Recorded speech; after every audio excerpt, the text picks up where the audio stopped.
Good morning. Today is the relaxed late morning call, but it's not that relaxing. I'll tell you right now, with the futures down 20 handles, everyone's trying to say, why did this happen overnight? And nobody really knows because the news wasn't, so different, especially considering that we were up a little bit yesterday. It seemed like we found some footing, and the earnings were pretty mixed. Lots of stocks are trading up after hours, like Chipotle, like Google. You obviously have Amazon trading down. But either way, it's been a very temperamental tape, and we've been talking about the different trend lines, and right now the sellers have their chance to take away the intermediate trend. So let's get right to it. You go to the to the chart.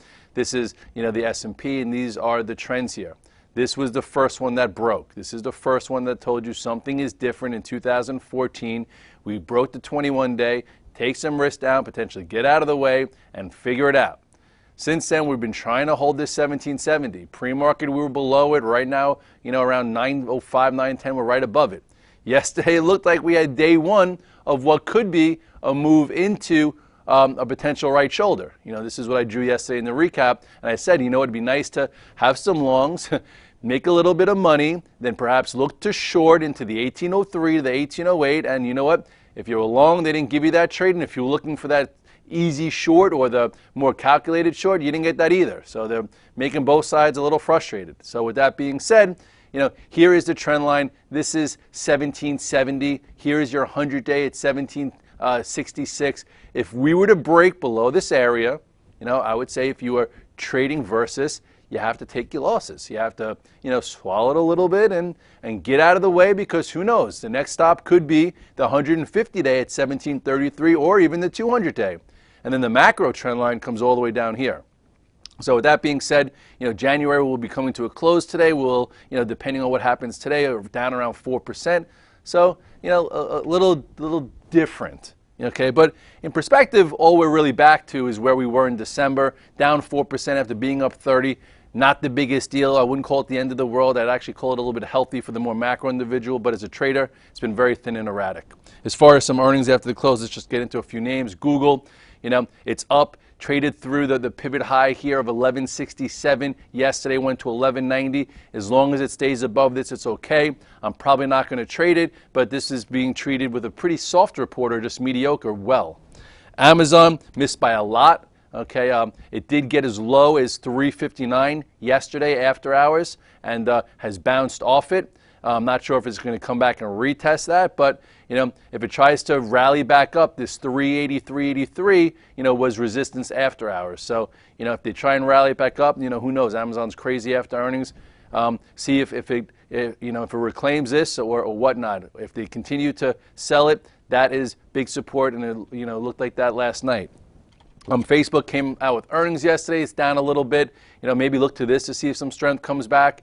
60, 48 is the gap. 59.40 is the prior high. Maybe it tries to come into the gap a little bit and then shows some strength as it goes sideways.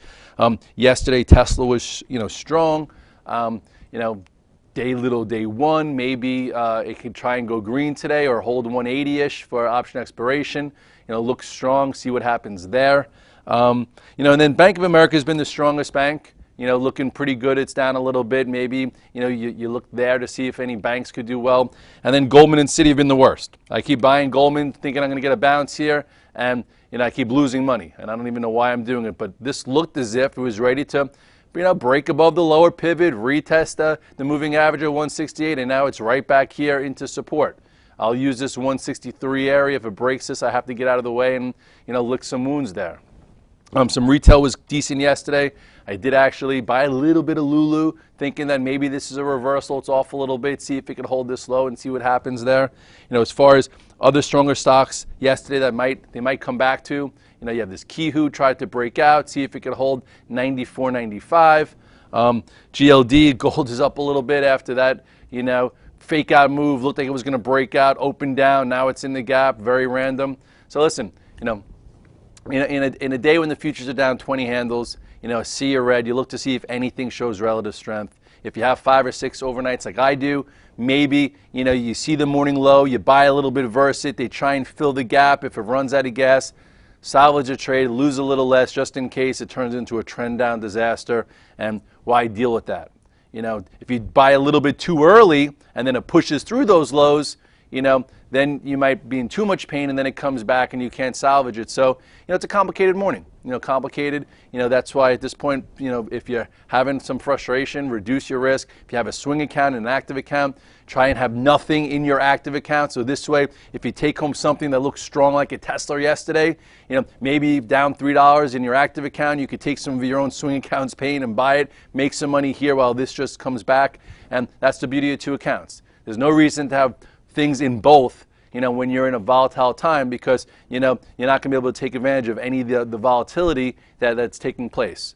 So with that said, your level 1766 to 1772, a break and close below that, should put another round of selling. The bears could press us down, 1750-ish, and then I showed you where the 150-day is. I don't think that necessarily happens today with option X, the size of the move we've seen down. But again, I wouldn't be a hero either way. And I wouldn't be surprised even if they close us below and you think you can go home, super duper short, what they did with the randomness of the futures overnight for Monday.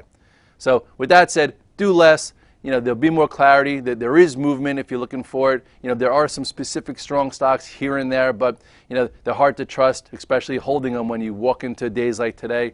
Every other day has been different and random and erratic, and that's not the way I like to trade. I like when there's edge. I like when it's calculated. So, today we'll figure it out. Tune into the radio, and hopefully, we could get out of this one somewhat alive and go into the weekend and watch a football game and eat some wings and be merry. Have a good one. Go Broncos. I'm Mark Sperling, Director of Trading with T3 Trading Group and contributor to T3 Live. Do you trade on your own, but you wish you enjoyed the benefits of a large trading floor? With the T3 Live virtual trading floor, we deliver that experience to you on your computer. On the VTF, you can follow the long and short positions of experienced professional traders like myself, Scott Redler, and others, and listen to our live radio stations as we navigate the markets. In addition, you get the added value of a large community of sophisticated and like-minded traders. In my opinion, joining the room will be the best trading decision you will ever make.